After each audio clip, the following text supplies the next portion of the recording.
अप्पू, ओए अप्पू, सुन। तू नाराज है? अप्पू, ओए अप्पू, क्या बात है? तू अभी कुछ देर पहले भी ऐसे मुंह फेर के चला गया था। यहाँ देख, यहाँ देखकर बात कर तू मुझसे।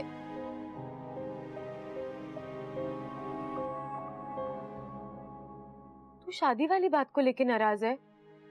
अब तक अप्पू, मैंने तुझसे कहा ना, मैं अच्छा चल छोड़, मैं मानती हूँ गलती हो गई। अब तू ही बता मैं क्या करूं? 100 उठक बैठक लगाऊं? चल ठीक है, लेकिन गिनती मैं करूंगी। हाँ, 1 3 5 15। इच्छा तुम जाओ यहाँ से, मुझे पढ़ाई करनी है, कल का होमवर्क करना है। लेकिन कल तो स्कूल है ही नहीं, छुट्टी है। तो जाओ। इसे क्या हो गया? बेवजह नाराज हो रहा है। अप्पू, क्या हुआ है? क्यों तू मुझे इस तरह? क्योंकि ये तुम्हारा अप्पू नहीं।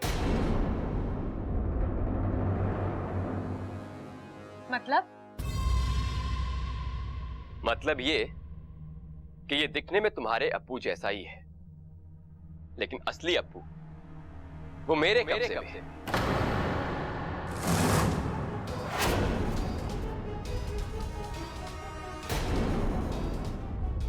मयूरेश, लेकिन तुमने ऐसा क्यों? सावधानी बरतना।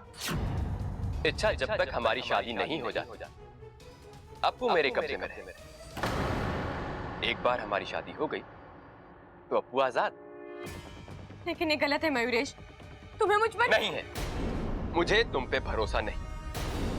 तुम किसी भी वक्त अपना फैसला बदल सकती हो, और क्या पता तुम्हारी इस हाँ के पीछे भी तुम्हारी कोई चाल हो।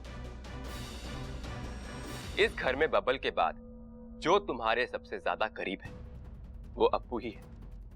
तुम उसे कुछ नहीं होने दो, उसकी खातिर ही सही तुम मुझसे शादी जरूर करो। यहां तुमने कुछ गलत करने का सोचा और वहां तुम्हारा अप्पू खत्म।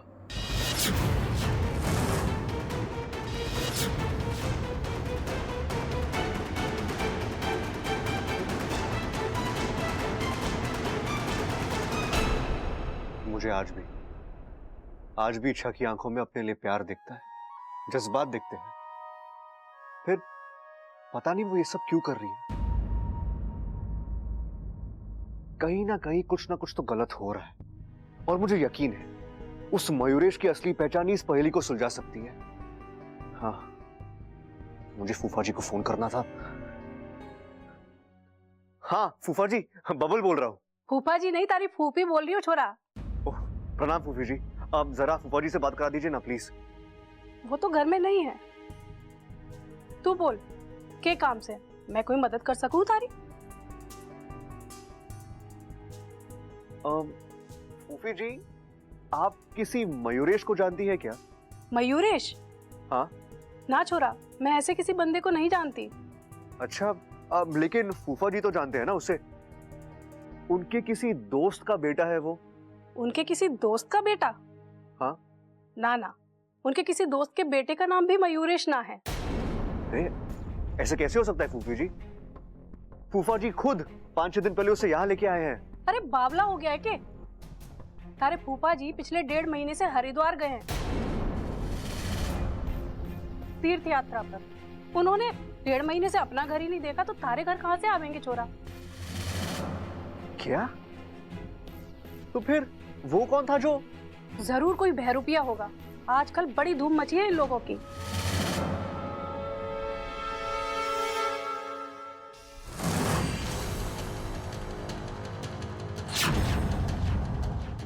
आप फूफी, आप एक काम करोगी प्लीज? हाँ, आप थोड़ा वक्त निकाल कर यहाँ आ सकती हो?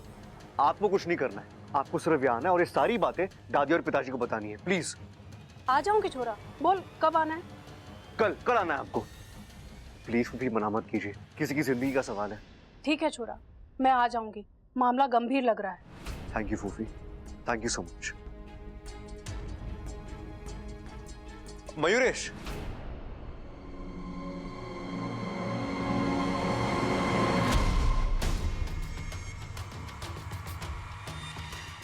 यार मयूरेश, तुम हर वक्त इतने परेशान क्यों रहते? 3 दिन बाद तुम्हारी शादी है, मुस्कुराओ, खुशियां मनाओ। क्या बात है बबल, तुम्हें मेरी खुशियों की इतनी फिक्र कब से होने लगी? वो मेरी दादी कहती है, खुशियों की उम्र का कोई भरोसा नहीं होता। कुछ छोटी उम्र की होती है, कुछ बड़ी उम्र की होती है। इसलिए जब भी कोई खुशी मुट्ठी में आए ना, उसे उसी पल जी लेना चाहिए। अच्छा,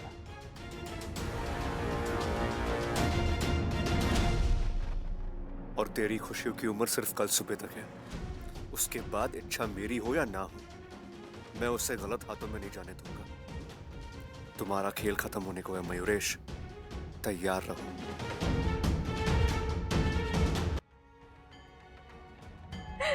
हे नागुमी देव, मैं नहीं जानती आगे क्या होने वाला है, लेकिन मैं इतना जानती हूँ कि अप्पू को कुछ नहीं होना चाहिए। बड़ों की लड़ाई में अगर उस मासूम को कुछ हो गया तो मैं माँ,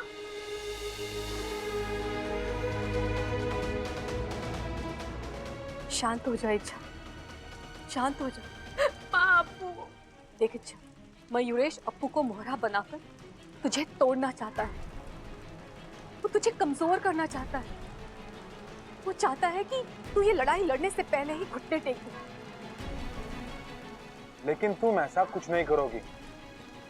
तुम्हें मयूरेश की हर चाल पलटनी है, उसके अहंकार को तोड़ना है। देख इच्छा, और हम सब है तुम्हारे साथ। हम अप्पू को छुड़ाएंगे और मयूरेश को हराएंगे। आपने सही कहा माँ।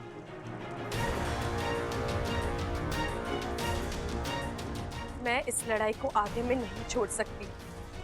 मुझे लड़ना भी होगा और जीतना भी होगा।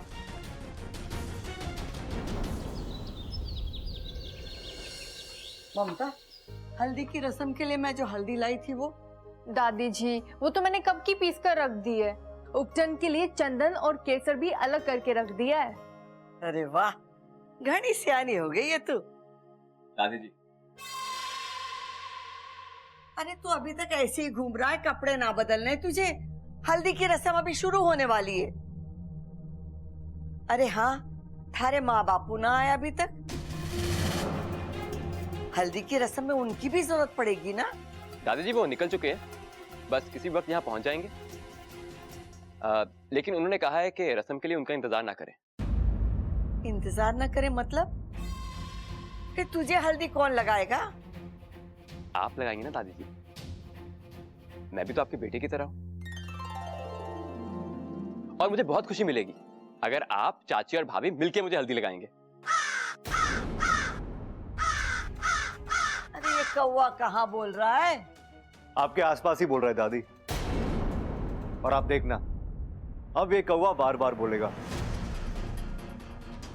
चुप कर बावले, कौवे का बोलना अब शगुन हो गए।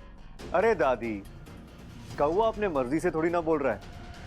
किसी की करनी उसे बोलने पर मजबूर कर रही है। आपको वो कहावत याद है ना, झूठ बोले कौवा काटे। कैसे याद ना होगी, मैंने ही तो सिखाई थी तुझे। हाँ दादी, आज फिर से वो कहानी सुना दो ना, सुनने का बड़ा मन कर रहा है। अरे छोरा, मारी कहानी में पहले वाली बात कहाँ? अभी अप्पू सुनता है ना तो क्या कहते हैं अंग्रेजी में, बोर हो जाता है। तू कहाँ झेल पाएगा? ममता चल छोरी, घना काम पड़ा है। दादी ने तो कहानी नहीं सुनाई। कोई बात नहीं, मैं सुना देता हूँ, तुम्हारे काम आएगी। मुझे तुम्हारी फालतू की कहानी सुनने का कोई शौक नहीं।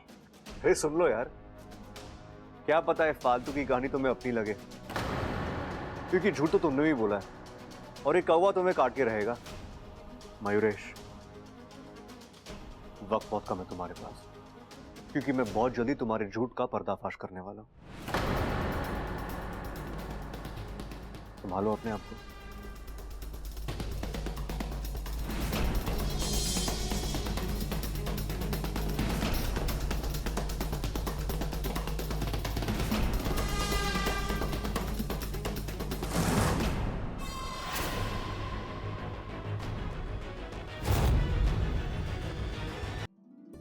ए माँ, कैसा लग रहा हूँ मैं? अरे तू चांद का टुकड़ा लग रहा है। अरे क्या बात है मयूरेश, तू तो लड़कियों से भी ज्यादा शर्मा रहा है। अरे पहली शादी है ना इसकी, इसलिए। रे सबल, भाई शादी एक ही बार हुआ है। अच्छा, हाँ। लेकिन ये तो गलत बात होगी ना पिताजी। कम से कम ट्रायल का एक मौका मिल जाता तो मजा आ जाता, नहीं? देख भाई, ऐसा है, जब तक कि हल्दी की रस्म पूरी ना हो जाए ना, तू एक भी शब्द मत निकालना अपने मुंह से, नहीं तो मैं तुझे हल्दी की तरह पीस दूंगा।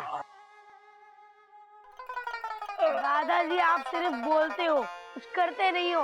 अरे छोरे, इसीलिए तो अगर ये 3 किलो का हाथ किसी के पड़ जावे ना, तो आदमी चित हो जावा है। आजा बबल, तू भी हल्दी में शामिल हो जा। नहीं दादी, मैं हल्दी में शामिल होने नहीं आया हूं, मैं हल्दी का रंग उतारने आया हूं।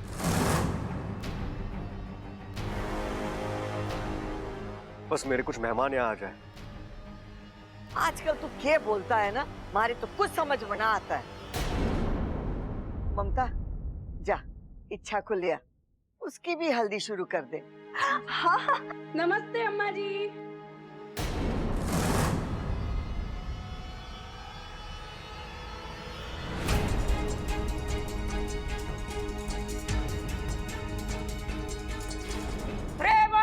दीदी आ गई। दीदी तू अचानक? अरे कोई फोन, कोई खबर? अरे अच्छा हुआ ना माँ, दीदी आ गई। खुशी का घर है, छोरी को ज्यादा से ज्यादा आशीर्वाद मिलेगा तो अच्छा होगा।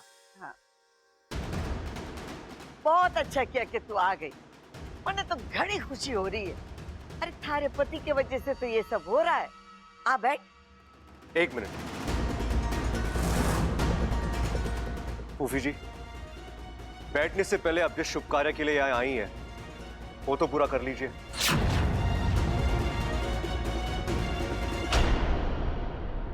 बता दीजिए सबको कि ये आदमी मयूरेश एक नंबर का फ्रॉड है और आप इसे नहीं जानती।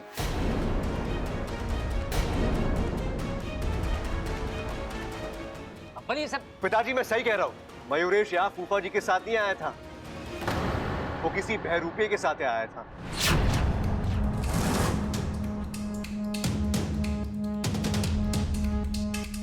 क्योंकि पिछले 1.5 महीने से फूफा जी हरिद्वार में है, तीर्थ यात्रा पर निकले हैं वो। दादी, पिताजी, इस लड़के ने हमें धोखा दिया है। कोई नहीं जानता कि ये कौन है, क्या चाहता है और कहां से आया है।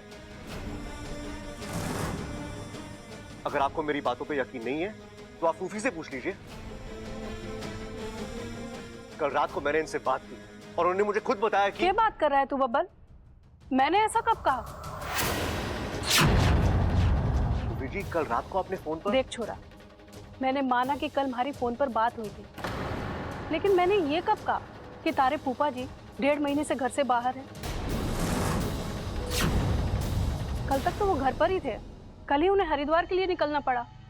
क्या फूफी आप ये? 1 मिनट छोरा, अब मैंने हमारी बात पूरी कर ली।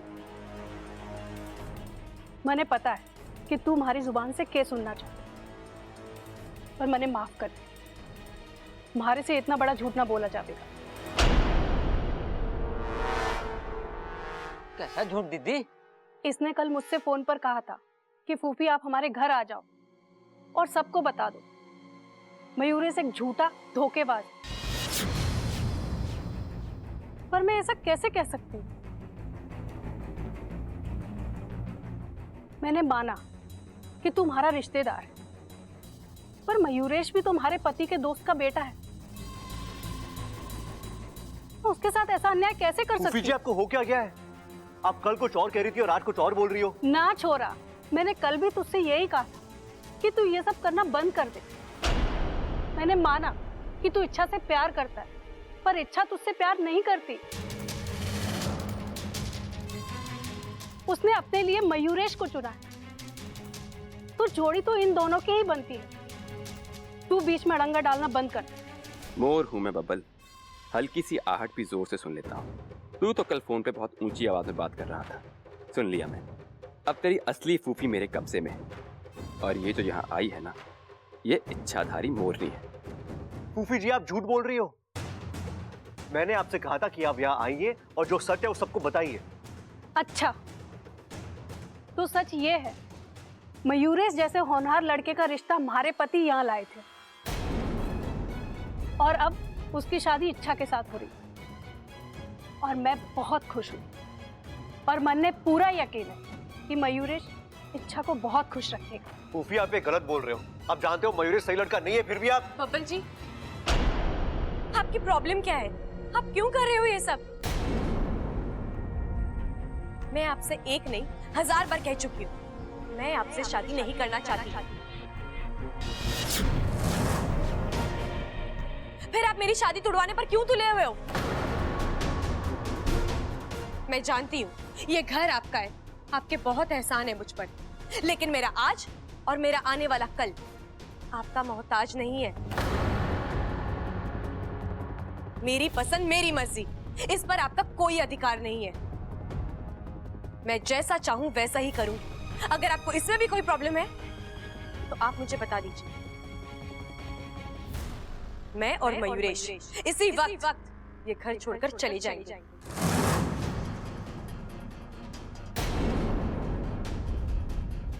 मयूरेश, हमें ये घर अभी छोड़कर जाना होगा, चलो। इच्छा, मेरी बात तो सुन। नहीं मयूरेश, मेरा अपमान हो मैं 10 बार बर्दाश्त कर लूंगी, लेकिन तुम मेरे होने वाले पति हो, कोई तुम्हारा अपमान करे ये मुझसे बर्दाश्त नहीं होगा। आज तुम्हारी अच्छाई और सच्चाई पर सवाल उठाए, कल न जाने क्या क्या होगा। तुम चलो यहाँ से। रुक जा छोरी, तू कहीं ना जावेगी। हाँ इच्छा, तुझे परेशानी बबल से है ना? बाकी लोगों ने तुम्हारा क्या बिगाड़ा है? तुम हमारा दिल दुखाकर क्यों जाना चाहती हो? अरे छोरी, कम से कम माँ की बात का तो मान रख। ठीक है, आप चाहते हैं मैं रुकूं, मैं रुकूंगी, लेकिन मेरी एक शर्त है।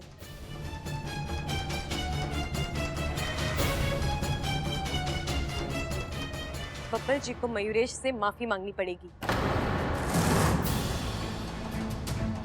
माफी? किस बात की? जब मेरी कोई गलती नहीं है तो मैं क्यों माफी मांगू? छोरा, गलती तो थारे से हुई है। घर के होने वाले दामाद का अपमान किया तूने, माफी तो तुझे मांगनी पड़ेगी। नहीं, मैं माफी नहीं मांगूंगा। बब्बल जी, आपको जाने दो इच्छा।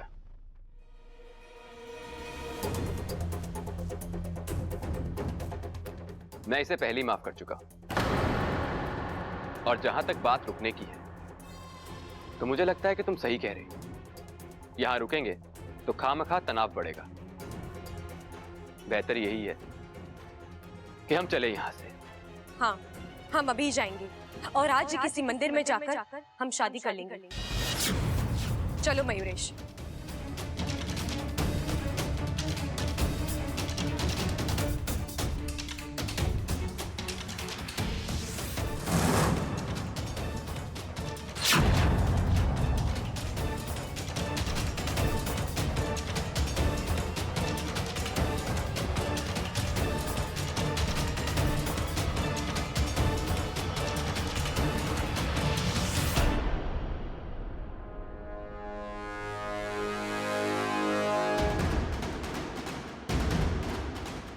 I'm sorry मयूरेश, मुझसे गलती हो गई, मुझे माफ कर दो।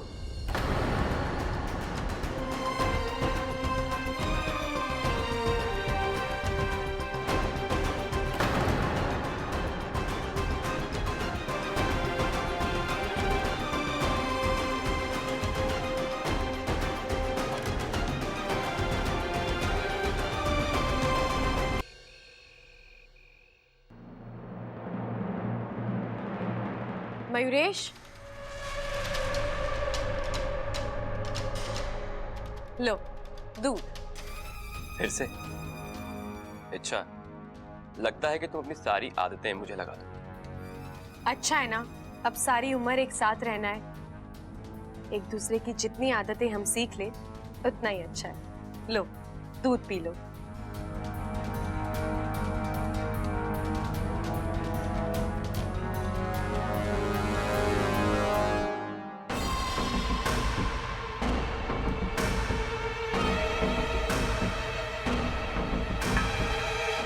अच्छा, मुझे तो अब भी यकीन नहीं हुआ। किस बात पर? यही कि तुमने शादी के लिए हाँ कर दी। अच्छा,